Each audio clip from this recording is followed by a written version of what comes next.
Hello, everybody. Welcome into Backseat Filmmaking. Today, Tanner, Derrick, and I are going to be taking a look at 2022's Puss in Boots: The Last Wish, directed by Joel Crawford. Hope you enjoy.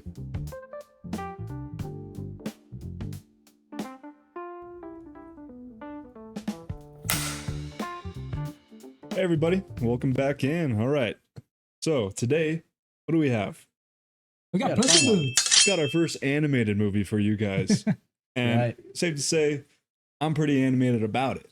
Oh yeah, because today we got Puss in Boots: The Last Wish. I'm excited. I was excited that we decided let's get into animation. There's a bunch of awesome movies. Mostly animation is geared towards children and like that tone, but you know we've seen lately, especially with this movie, animated movies are trying different tones and exploring different things while ultimately keeping that same heart through it all. And I think that's kind of what we're going to look at today with this one. Yeah. Tanner, hit us with a synopsis, my friend. You got it. When Puss in Boots discovers that his passion for adventure has taken its toll and he has burned through 8 of his 9 lives, he launches an epic journey to restore them by finding the mythical Last Wish. Epic. An Very epic journey. Yeah, this movie is it's big, loud, and fun. Yeah. And I really, I'm glad we're talking about an animated movie. I know we all discussed this prior because it was like we like so many animated movies. And as we can all agree, animation is cinema. So it felt fitting that we kind of discuss at least one of these, and there will probably be more down the road that we talk about at length. Yeah. You know, I think they deserve their due in that way. It'd be weird if this was just the one-off, like Puss in Boots just wraps up everything that you need to know about animation. The only animated movie we ever cover. We'll definitely talk about more, but this one is a very good starting point, especially because Seth, as you picked it, you'd seen it before. Me and Tanner had never seen this prior, and man, am I glad you brought this to us because this is a lot of fun. So let's go ahead and jump right into the movie, I guess. Psych, you know what time it is. Hit the music. Oh yeah. Puss in Boots trivia. Hey, okay, you suckers. I thought we were getting out of trivia for a second. I was kind of excited.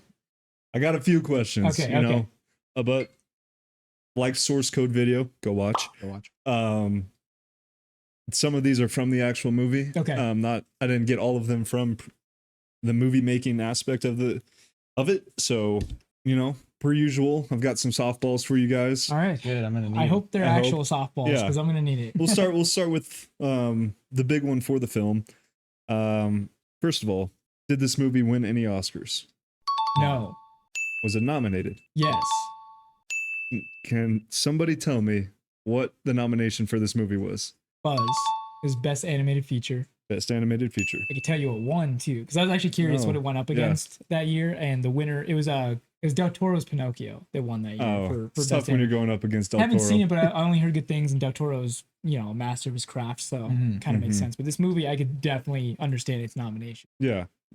Okay, so 1-0 Derrick, and usually we will do budget questions on what the budget was, but today doing a little switcheroo, going with the box office numbers here. So what did this make at the box office? Buzz. I actually don't have any clue, but I'm gonna take a guess. I love it. We need to get something in here. Take the charge. I feel like this is probably a banger. I'm gonna guess. I might shoot high. I'm gonna go 550 mil. Okay. Do you have a rebuttal? I do. I know it's in the $400 million range.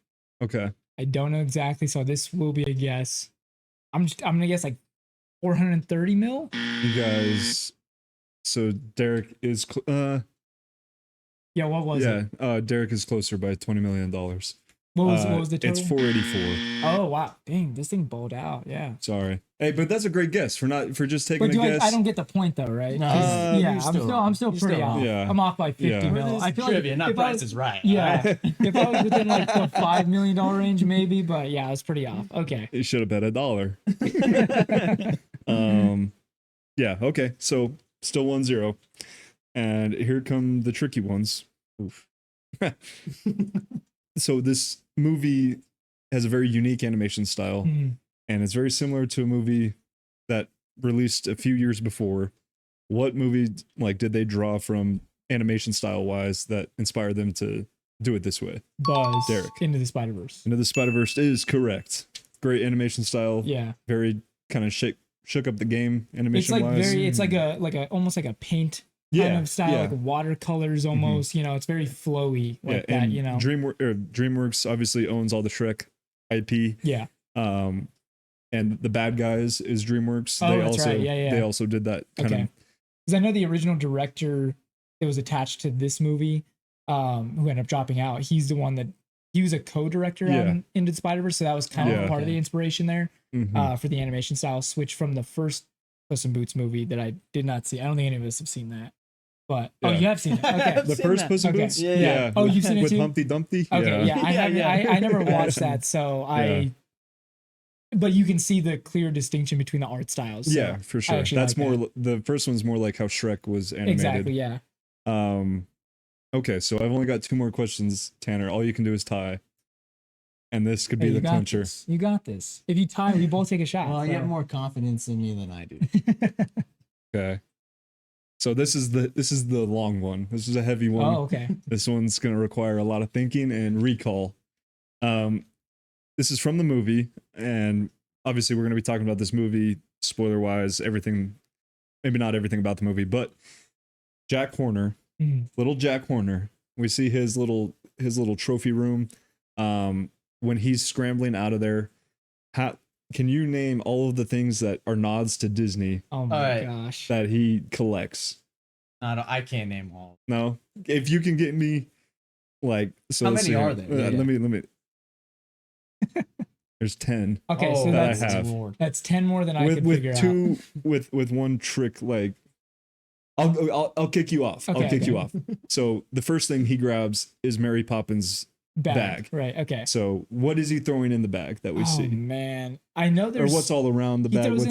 Does he throw in some unicorn? Well, it's like Disney specific. Yeah, stuff. Disney specific. Oh my gosh. Well, I remember when we were watching, you had mentioned that there's like a Mickey Mouse Fantasia hat or whatever. Yeah, right? That's one of them. That's like all I can. I straight up missed this scene when we were watching it. When we were screening it, I was making another drink. Oh no! and I only heard you say, "Oh wow, that's like a lot of Disney stuff." I straight up missed this entire sequence. Okay. So I'm gonna try my best because I remember stuff in his room. So I'm gonna assume maybe some of the stuff he grabbed. This is probably wrong, but I remember there being a magic carpet in there, like Aladdin's magic carpet. That's one of them. So that's one. You guys are one on. So whoever gets more out of the 10. Out of the 10. All right, that's fair. Because it's 1-1 right now. This is the bonus. Hot. All right, is the ethical cricket the same as Jiminy? I don't even think that's Disney, right? But it's not a part of this. It is. It's because it's a Pinocchio thing. Okay. But it's not. That would have been a bonus. You know what? No, don't count it. Don't count it. Okay. That would have been a tiebreaker. Okay. Because it's not. It's ethical cricket. It's supposed. But that's the point of all of this. I know. Yeah. Okay. Oh boy, I'm just drawing such a fat blank here. I'm trying to think of just like some kind of orb, but I don't know what that has to do with. Okay. That's not anything. Yeah. See, I'm just trying to remember anything. Yeah. Yeah. I'm gonna. You're just gonna move on. I know he eats something that makes him grow. Yep. Oh, is that like film? Like a Jack and the Beanstalk kind of bean or something? No. What is that? Honestly, I concede as well. I had nothing else there. All right. I concede. Okay. Is that even Disney? I don't know. I'm going to give Tanner the point there. Okay. Just because he had the Jiminy cricket. He got the ethical cricket. So 2-1. Okay. That's a gimme. That's a, I'll take it. Okay. So what we see in this collection of things that he's putting in the bag, obviously Mary Poppins' bag, Aladdin's carpet, Cinderella's glass slipper, Captain Hook's hook, Triton's trident from Little Mermaid, poison apples from Snow White, the Eat Me Cookie and Drink Me potion are from Alice in Wonderland. Okay. The pumpkin, the carriage, another Cinderella. Yeah. This is really bad that we just. And then along with the Fantasia hat, there's a walking broomstick, which is also a Fantasia thing. Yeah. So why this is fun and everything is that Disney doesn't actually own, like, this isn't Disney original stuff. Right. What they draw from is like already. It's owned by something it's all else. Public domain. Like this stuff has existed in like folklore and stuff like that, but they have their own. So Disney adapted it, so you can't be on the nose Disney with it, but you can obviously have a glass slipper. You can have the Fantasia hat that are very clearly like fantasy Yeah. nods to Disney Yeah. properties. So, yeah, okay, I thought that would be fun to throw in there. that is fun. You guys disappointed me. if we- I swear to you, that is the one sequence in the movie I straight up did not watch because I didn't want to pause the movie, and I was like, I'm gonna make another drink, and I missed it. You have an excuse. I watched it, didn't remember.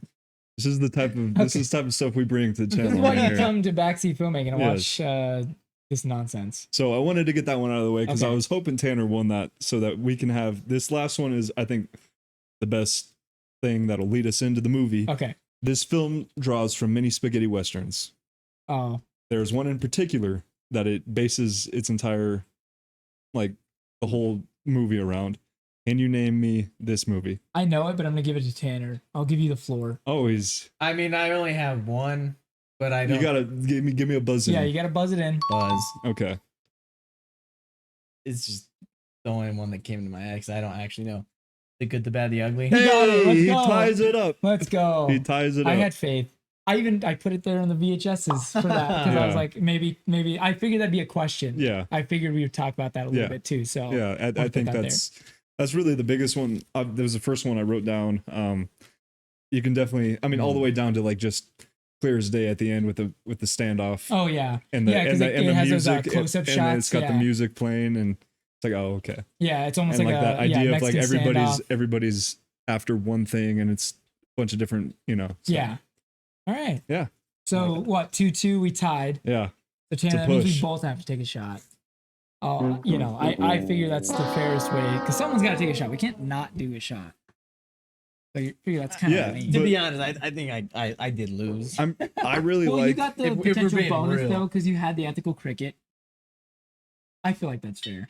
yeah, I no, love the ethical yeah. cricket. We'll talk about him. I really like the idea of kind of. the Spider-Verse director being a part of this, and I'm glad that they drew. I really like that animation. So we see that in kind of, it's a little more like broken and comic booky in Teenage Mutant Ninja Turtles. Right. Yeah. I think Teenage Mutant Ninja Turtles is more like Gwen Stacy's universe and Across the Spider-Verse. Yeah, it's more like real watercolor, Yeah. like kind of like, and it's also grosser. Like Yeah. I don't know, it's like supposed to be kind of like Yeah, nasty a little bit, Yeah. and they definitely do a more specific kind of but job that for same that. kind of like, I don't want to say Cheers, buddy. stop motion-y, but it's like it's the same kind of, ever since Into the Spider-Verse brought that animation style, it's really taken off, and that's a Sony owned property. Right. So their whole Sony Pictures animation is taking off. And are they the ones that, no, because Paramount owns the Turtles rights, right? Yeah, I Okay. believe so.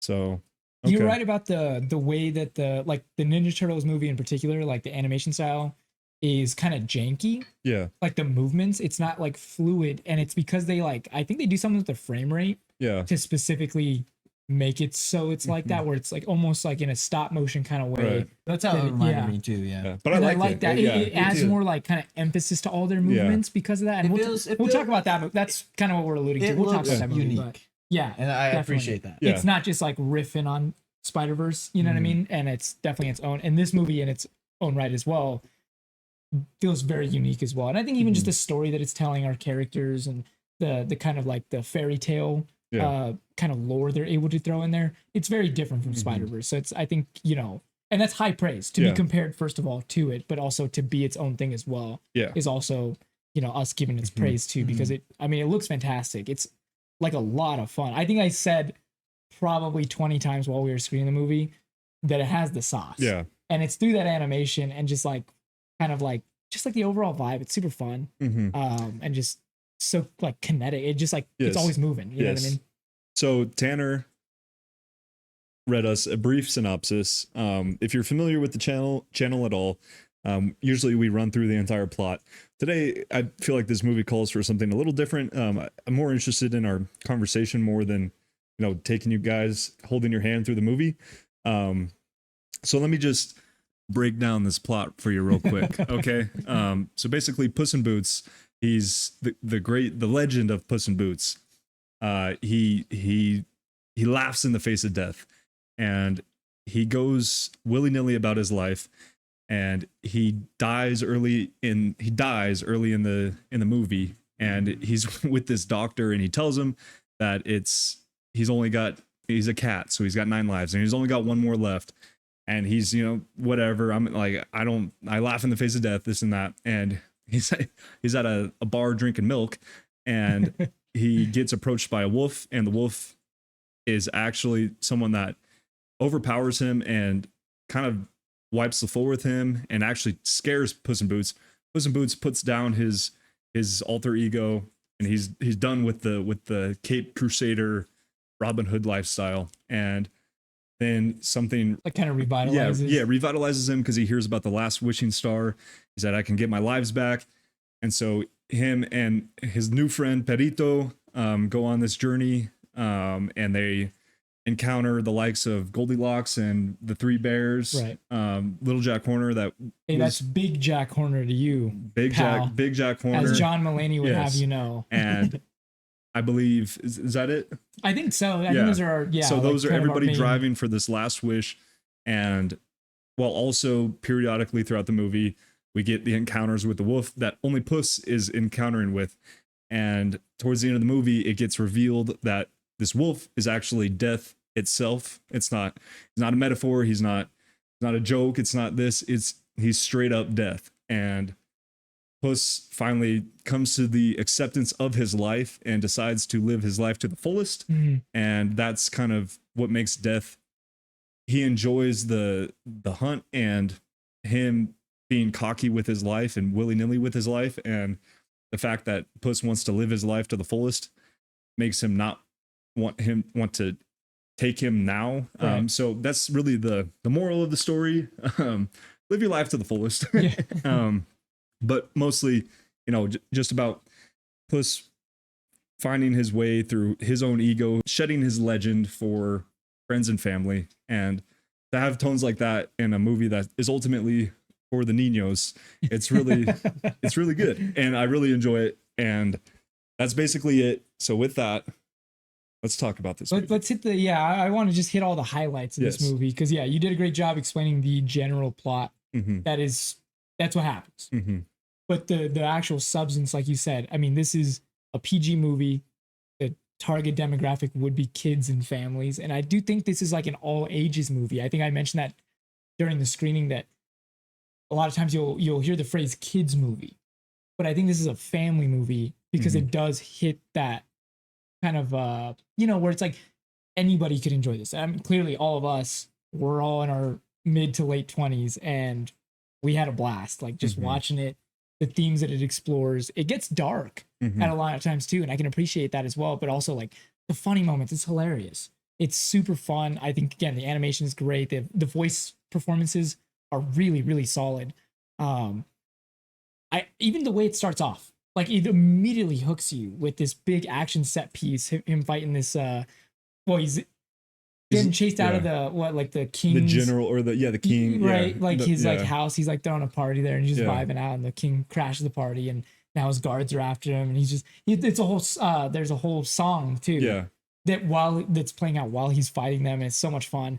And then he fights this like giant, this like huge beast, and he single-handedly takes this thing down, saves the town, and everyone loves him. But then he loses that 8th life because a bell, just like a giant like bell tower bell, falls on him and crushes him. We also get that nice little montage of all of his prior deaths, which is a lot of fun. And you do see why Death could be bothered by the fact that not only he has 9 lives, so he can't claim him until those 9 lives are up, but also he laughs in the face of death because he almost feels immortal.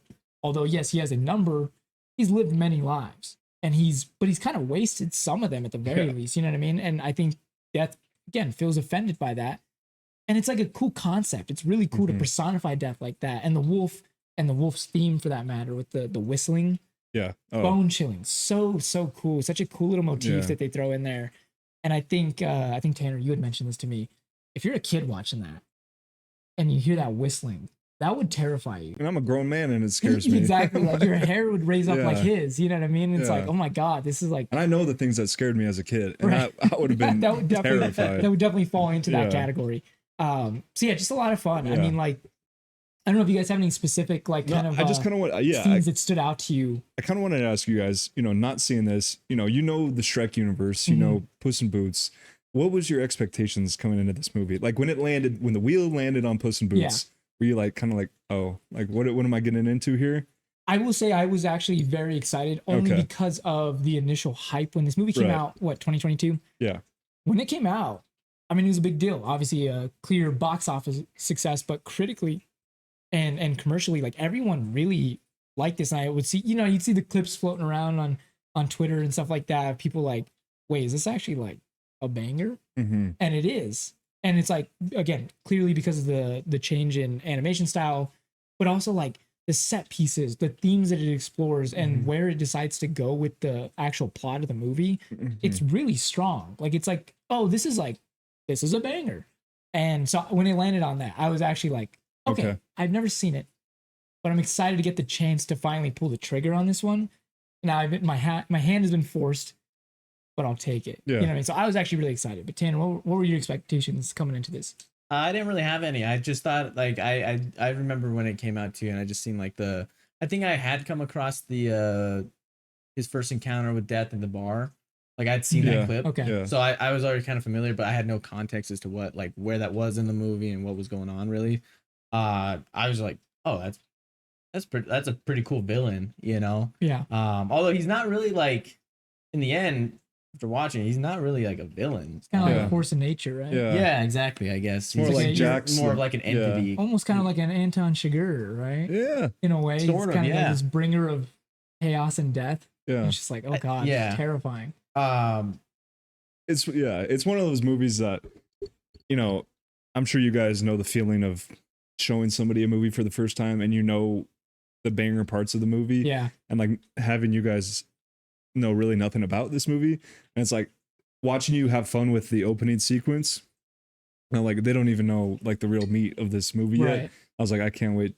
When that first whistle comes and he's like how terrifying and menacing they make this guy look. And I also wanted to ask you guys, did you have any idea that this wasn't an actual like something he can that he was death? Like, were you picking up on that throughout the movie? I only knew that because again the movie came out a few years ago, and I so understood the general concept of it. So I knew it was death personified. Okay. Like literally, not metaphorically. Like he literally says at Straight the up. end, he's like, "I'm not a metaphor," So I knew that going in, but even seeing it play out throughout the story, I think like it builds it up in a way that does make you feel as though perhaps he's this harbinger of death, but not necessarily death itself. And then when the reveal is the fact that he's like flat out telling him like, no, I am death. It really like, it still works even knowing that too going in. So, and I was really reading that the design for it being a wolf was based on like Brothers Grimm stuff. right. Yeah. And I don't know if you guys have ever watched Brothers Grimm. I've not. That's some eeky, freaky stuff. I mean, just some like I haven't gone I'm not back. familiar with like the old folklore Yeah. or fairy tale like lore like that. In fact, most of my familiarity would be through the Shrek franchise, which is so funny because they throw in enough to where you're like, oh, I know like the nursery rhyme, Yeah. like roughly. Even like Jack Horner, you know what I Yeah. mean? He's like, I'm not a fairy tale, I'm more of a nursery rhyme or whatever, like the joke there. But it's like that would be my biggest like kind of point of like being familiar with this kind of stuff. And even then it's still, I don't know, it just really works like in the way that they kind of present it. Yeah. And I think another thing that really works and is something that I think Pixar has always been great at is humor that fits to all ears and all senses of humor. Okay, maybe not all senses of humor, but I'd say most. It's definitely got that massive. But it's not. It's like it's just cheesy enough for the kids that they'll get it. But then it's also like the writing is clever enough. The setup and payoff for some of these jokes are it's really tight. And I was wondering if there was any part of you that was watching this movie and being like, some things didn't work for you. Like, okay, that's a little too for the younger audience, not for right. Like, is there any part of the movie that did it all work for you? Yeah, I mean, this is a kid movie, right? Yeah. Like first and foremost, like I don't have any critiques, but me thinking like going into that, I was actually surprised with how well it was written for all ages. Like you said, like it was extremely tight. And dude, like I mean, I enjoy all the cast. Yeah. I think they all work for me. I love Antonio Banderas. Like he's incredible. His man. voice Like is he's incredible. so charismatic. Yeah. Like in his voice, like he just it's soothing. He's fun. He's he's great. And then I mean John Mulaney, I think was my favorite. Because he's just like I was just picturing him in like the studio doing his scenes and like just him kind of fucking around. Yeah. Like and I love that so much because like it's so great. Like he's such a good voice actor. And I thought I mean again, like I think everybody did a great job all the way around. Selma Hayek, great. Yeah. I mean again, I can go on and on, but yeah, it was awesome, man. Yeah. Like I think everything dialogue wise worked for me. I didn't think anything was too kid. Like it's meant for kids. It's not meant for. It's not meant for me. But I will say, I don't want to sound like I need these writings to be for me, a grown man watching Puss in Boots. I still very much enjoy laughing at fun kid stuff, like things that remind me of like things I could just giggle at, man. Like that's just a fun giggle, man. Are you kidding me? Like some of the Jack Horner one-liners. Hey, I'm gonna bust you up, plum thumb, and then I'm gonna wear your clothes. That was weird. Just like how just like ridiculously he's drawn, like dude, just his like design is crazy. I think you said when we were watching it, like what a crazy build. Yeah, like he just like. I mean, we grew up on cartoons. Well, like inspiration from Into the Spider-Verse. I gotta imagine they took inspiration from Kingpin. Yeah. Right? And that's just the cherry on top. Again, cool. The character being John Mulaney. Yeah, I loved it. Also, John Mulaney Into the Spider-Verse. Yeah, Porter Pig. Yeah, Spider Pig. Oh, Spider Pig. Peter Porker. Porker. But yeah, I think John Mulaney, huge fan of him, first of all. But like, he is so good in this because I'm just like you said, picturing him in the booth, delivering his lines, and just getting so animated. Like he's such an animated guy himself, and like getting into like character is just like the thought of it is hilarious alone. Yeah. And I couldn't help but picture that every time he is speaking, which is majority of the film considering he's our main antagonist. But he's like, his character is so like, he has a lot of like meta lines, where he like acknowledges how silly, even when he's like defeated at the end, or like he's like pre-defeated before he turns into like a kaiju basically. But he says something, he's like, I shouldn't have telegraphed that or something, and he falls down into Mary Poppins' bag. But like stuff like that, like again, that's like, I don't know how much the kids would even get out of that specific line or stuff like that in the movie.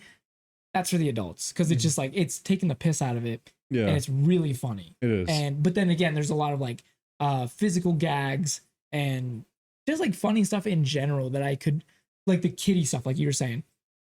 I enjoy personally because, like you said, we grew up on cartoons. I mean, like most kids, but I still watch cartoons. Like I watch plenty of animated stuff, even stuff that I watched as a kid. I'll rewatch as a 27-year-old adult, and it's still just as funny or enjoyable as it was then. Because like, I don't know, you kind of get into that mindset of like, yeah, it's just kind of cute. It's good. Yeah, it's good. It's good to have that a part of you still, and to know that it's still there, and like the whimsy of it all. Yeah. It's fun, and that's I'm excited to talk about more animated movies going forward too, because I think these movies do offer more, kind of more than meets the eye. Michael Bay meme, we'll throw that in there. Oh, hit him with it.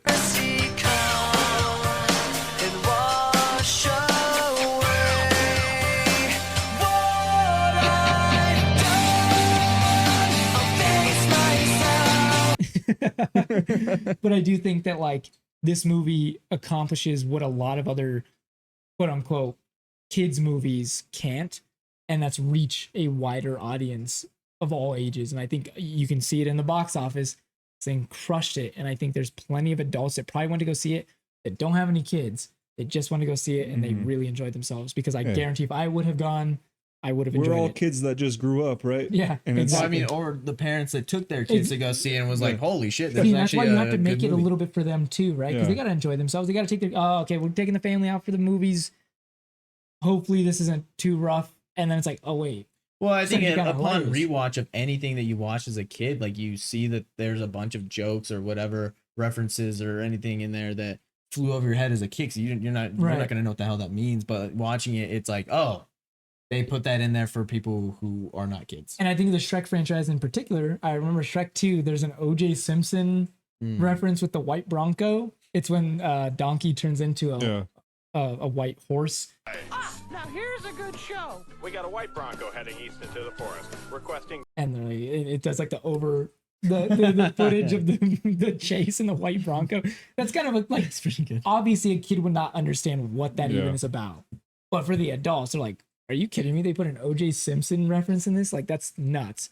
So clearly, this franchise has always had that kind of meta commentary and pop culture references that realistically kids wouldn't understand. But it makes it funnier for the adults, the parents, to take them to go see it.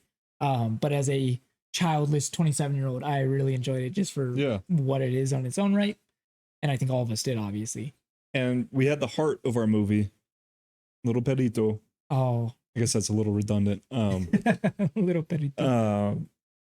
But he was, I mean, this driving force of just, you know, he sees the map and it's what did the map say? It was like sea of relaxation. Yeah, there's one that was quick like and easy resolution or solutions. It was like a pocket full of posies or something like that. I don't know why that one. What it's like a reactive map to these people, right? Yeah, based on your like current state of mind and like your biggest fears. But he doesn't have any fears, so it doesn't pertain to that. It's just like how it's your view on the world. Yeah. Right. And when they're all touching the map, like what is the love interest? Kitty Softpaws. Yeah, Kitty Softpaws. Salma Hayek's character. It's like hers is like a bunch of loneliness kind of stuff like that because she feels heartbroken over her and Puss's past relationship, and then Puss's is like all these very dark kind of like fear of death kind of stuff, this impending doom. And then Peritos is just it's just like he is full of whimsy. He is the most whimsical character. Because he's just like he can't see any bad in anybody. Cute kid. Yeah, he's a cute. He's a cute kid. Yeah, and he's. Why is that so funny? I was a cute kid. He's what it's joked that he can be Puss's therapy dog. Yeah, and he's always like rub my belly, like people that makes people feel better. Well, that whole panic attack. Right. That's that's definitely the most talked about scene from this movie. Fantastic, like the way it's like brought to you, like it's just oh wow, like I mean the fact that like he doesn't like Perito doesn't say anything, he's just like, oh, he's freaking out, like let me just, and like that was like that type of stuff in this movie is just like, oh my gosh. See, and I had seen that on the heartstrings there. Oh yeah. I saw that's one of those clips that was floating around when the movie first came out and people were talking about like a lot. In fact, to the point that it got like memed on pretty much. But like you see it actually play out in the context of the film. And even though I knew when it was coming up, I knew how it played out. Having that extra context and being like in that vibe was really, really well done. Like it's actually like, oh, okay.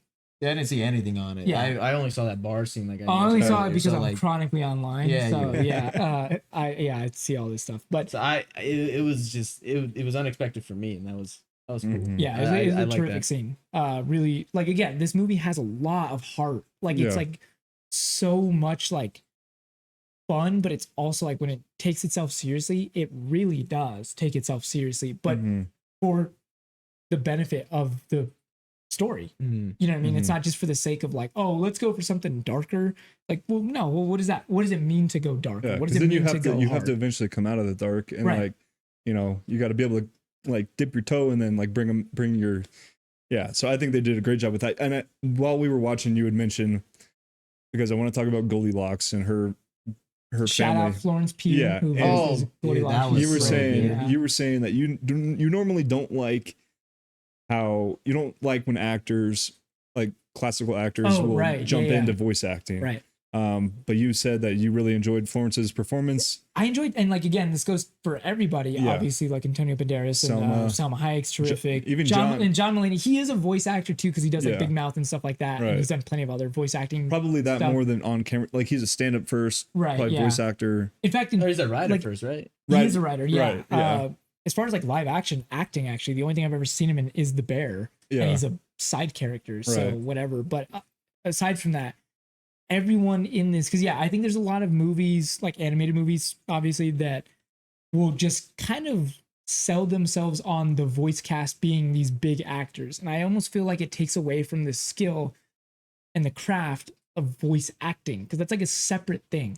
And obviously, being a humongous fan of, Batman, you take Kevin Conroy, who's my favorite voice actor ever. Like him as Batman, he's not a live action. He's my actor. Batman. He's my Batman too. And rest in peace to Kevin Conroy. R.I.P. What a fantastic man he was.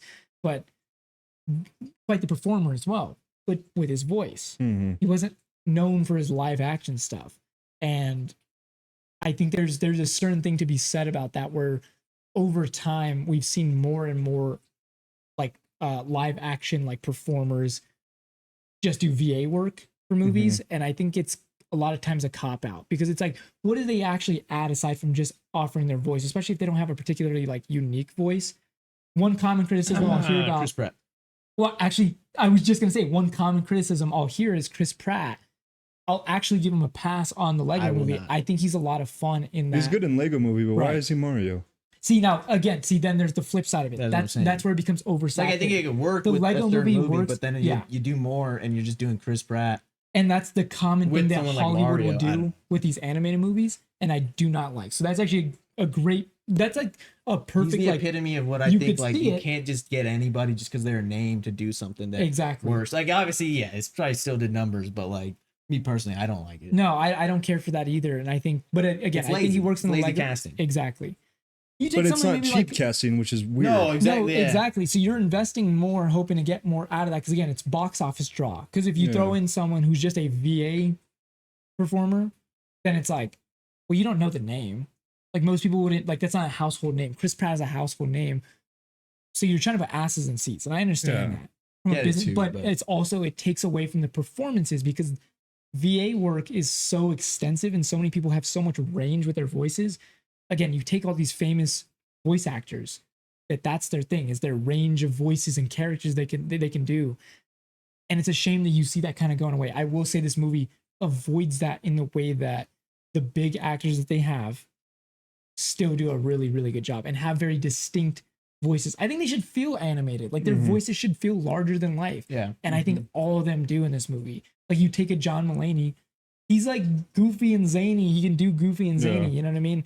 Antonio I think Banderas it helps is like, that he is a comedian too, so he kind of yeah, fuck around, he has like the comedic right? timing. Yeah. And again, he has prior VA work prior Yeah. to this too. So like he knows how that works. And I think he takes that seriously in that way. Like he's not taking the piss out of the craft. And I can appreciate that. I think it's I think it's perfect when because it always goes voice then animation, right? It's perfect when like Jack Horner's the faces he's making coupled with John's voice is such a perfect pairing. Right. And like just this big ridiculous figure of a person, it's for to have a high pitch, it's like I want to talk about the ethical cricket here. ethical cricket yes, corner. please. He's maybe my fan favorite. Jack, are you sure aside about from that? John Mulaney. I said immediately he reminded me of a Rick and Morty character. Yeah. Like it was just yeah. not only the way he sounded, and I'm sorry I don't know the voice actor who Kevin who, McCann. For the ethical cricket. Okay. Or ethical bug. is what I'm he's familiar with credited as. Kevin McCann, but I think he shout might out just be a Kevin VA McCann. actor. I think he might just be VA. That was so good. Yeah. And I loved the just him interacting with Jack Horner. Mhm. Like it was so good. I appreciated that moment. Why'd you those go and do moments. that, Jack? Yeah. Yeah, a lot of fun. Like everyone's really good in this. I do love Goldie.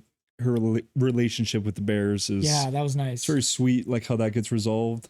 I like that the Bears That really Yeah. got me for some Yeah. reason. Like at the end there when they're like figure everything out and Yeah. just kind of like seeing what everything was. Like what was the purpose for Goldilocks to get the wish? And then when she Yeah. realizes maybe I don't actually need the Yeah. wish, it was like, oh She dude, already won that got she already me. won the orphan lottery. That got me so good. And the Bears were like, if you want it, we'll help you get Yeah. it. I'd see you know? that's what Like, broke my heart I even was more is that they were like, willing to oh, help her man. achieve her wish. What is her bear brother when she's after everything's resolved at the end and he's like crying, he's like, I knew you weren't gonna leave. Yeah. It's like you were about to wish and then I knew. But then to add that with what was it the dog? Perito? That is- Yeah. Yeah. Because he's an orphan, right? Right, And yeah. it was like, man, if you hit the orphan lottery, Yeah. and if I were in Yeah, your giving her the position- perspective. yeah, exactly, and it was just like, oh, dude, it's so good, such a good like I wouldn't even like kid movie, but it's Yeah. more than that, man. It got me. It's got me going right now. It So. definitely reinforces that fact of like, like be careful what you wish for. Where it's like Yeah. you don't actually I don't think you even know what you want.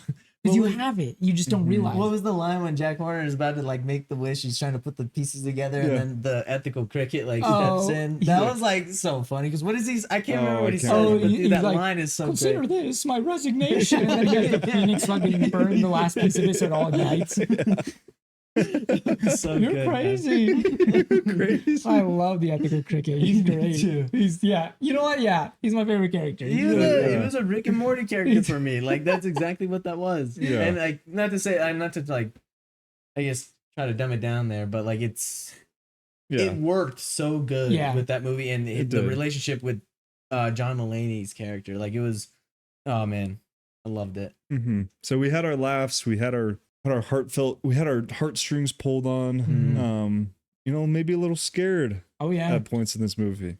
This is an animated movie that I think will stand the test of time. This is probably one that I'll show my kids. Like I'll show them the Shrek universe and be like, "Oh, those are funny and all," but it's time for Puss in Boots' Last Wish. Time to get you some real shit. Pop that popcorn. All right. Papa's got a heater to show you. I'm so excited for. And AI, please stay out of animation. Oh my god. Stay out of animation. Yeah, get out of here. Stay out of literally everything. I mean, some of it is impending. We're not going to be able to stop it, but stay out of the arts. Stay out of the arts. Stay out of the arts. Let people. That's one of the greatest things that humans have to offer each other is art. Yeah, and ultimately it's up to the creators if they want to utilize it. Studios if they choose. Yeah, same thing. Don't worry about the dollar. Don't worry about how cheap it is. Don't worry about pay the people. Pay the artists. How much money it made. It made so much money. Yeah, pay the artists. Just pay the animators. Pay the VA. Like pay the people that are making the work. Keep making people want to be animators. Yeah, like it's a beautiful thing that we're able to create, and it's so many people. Like I couldn't even fathom like animating this. Like where do you start? Voice acting, performing, doing all of this, and editing and all of that. And that's why we're here talking about it. Yeah, because we're not doing it. Cinema. Keep doing it so we can art. talk about it. Because if it goes AI, I'm done talking about this animation. Yeah. I have nothing to talk about. At least we'll have plenty of stuff that we in the backlog that we could talk about pre-AI, if you will. But AI. But enough giving any credence to AI. I feel like there's not too much more. Unless you guys had anything else you wanted to, anything else you wanted to explore. This obviously first animated movie to bring into the wheel. A little, you want to maybe throw a Pixar gem in there. It's kind of funny that Puss in Boots: The Last Wish is the first movie of this decade that we're reviewing. I'm really glad that we're getting into animation because I've always enjoyed it.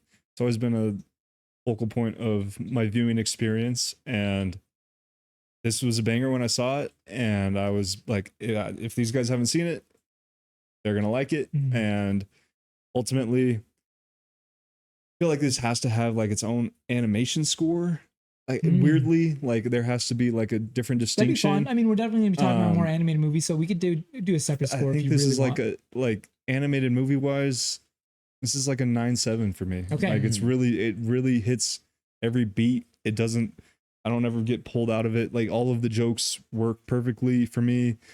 Like I said, you feel in this movie and dipping your toe in the dark tones. It's just really incredible what they did with this. And it's out of nowhere because it was decades since they'd released, or at least a decade plus since the other Puss in Boots, maybe even the last time a Shrek movie was made.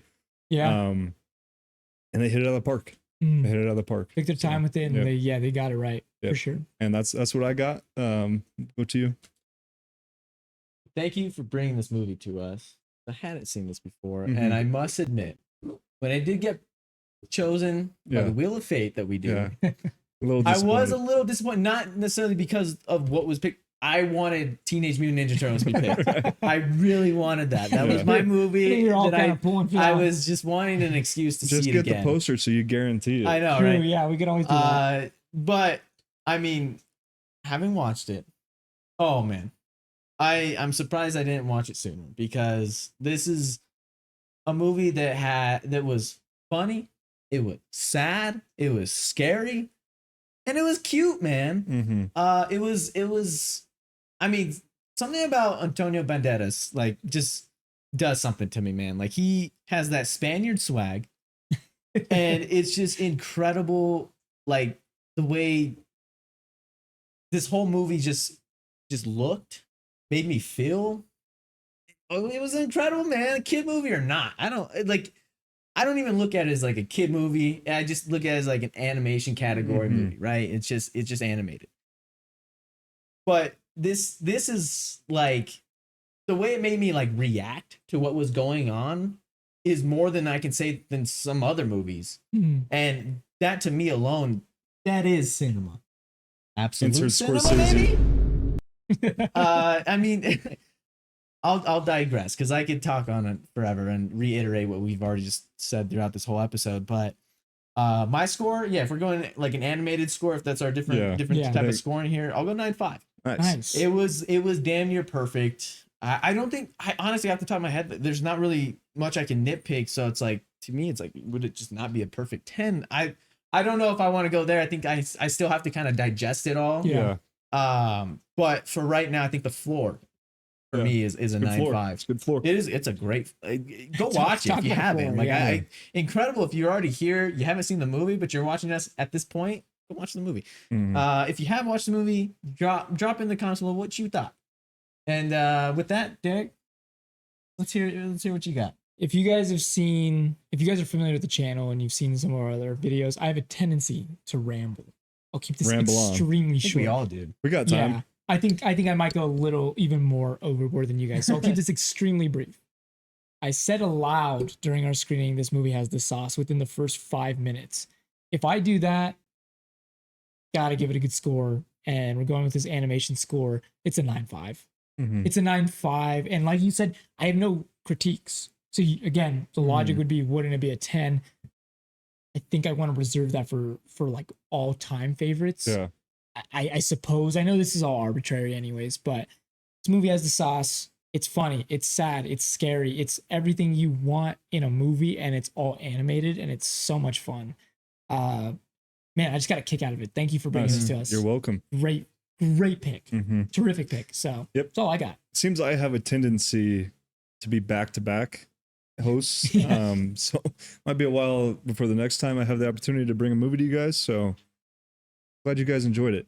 And when you were talking about Vendettas before we wrap up, I was thinking of, when you were saying that I think why I love him so much in this is he was so much a part of our childhood with Puss in Boots and for Shrek, and also Spy Kids. Yeah, like, Spy Kids. To be able to hear him reimagine this character in my 20s is that's what I helped teleport myself back to back to that time. So shout out Antonio, shout out the makers of this movie. Yeah, shout out everybody. Like, shout really, out everybody. really terrific film. Yeah, great job, guys. You guys killed it. Backseat Filmmaking. Let's go get approves some of you guys' work, if that means anything at all. Let's go get some milk. All right, Do it. Yeah, let's do it. Could use a drink. With that, anything else, guys? No, that'll do it. All right, Me. cool. Dean Norris, why don't you take us out of here, my friend? Hey, fans and subscribers of Backseat Filmmaking. Thank you, viewers, for watching.